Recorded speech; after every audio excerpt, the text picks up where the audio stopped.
Hello, everyone.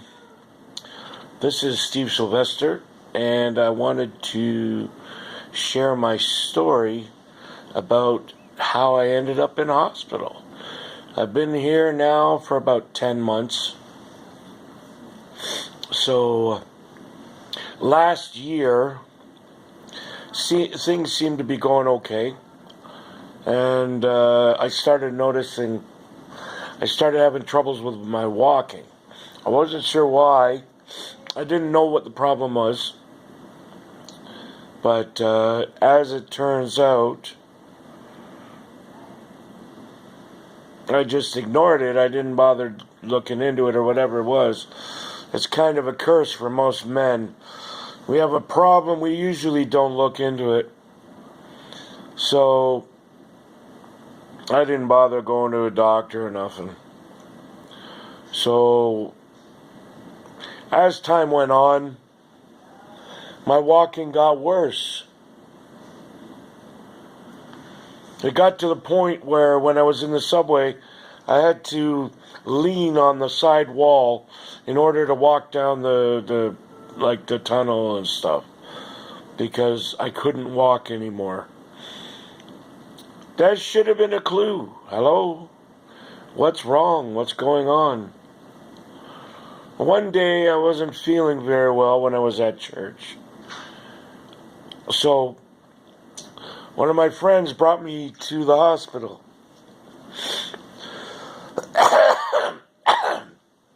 So I had a CT scan. So, what the doctors don't do, a doctor did for me.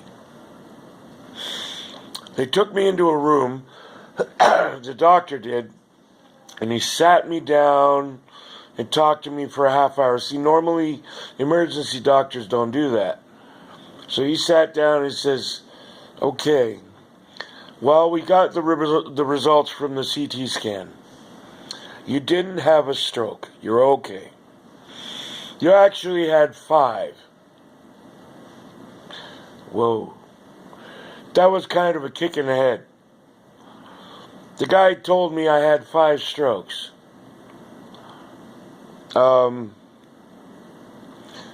So I went out and I started getting physiotherapy to help with my walking and that kind of thing.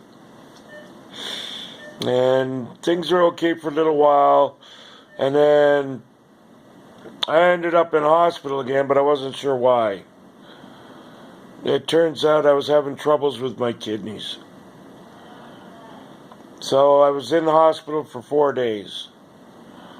And they let me go home. They said, okay, you're all right now. You can go home. So my mother gave me a ride home. And not 2 days later, it was the hottest night of the year, or it felt like it. We had no air conditioning.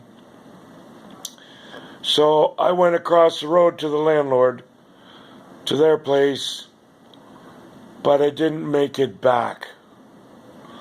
I got across the road, and when I started coming back from talking to the landlord, I had a stroke while I was walking across the road. I almost didn't make it across. My son had to help me walk back. He was only 10.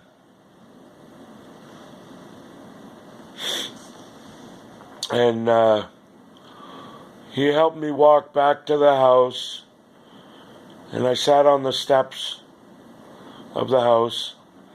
And we called 911. All during this time, I also had a couple seizures as well. At the time, I didn't realize what they were or what was going on, because, I was having a seizure, so I didn't know anything that was going on.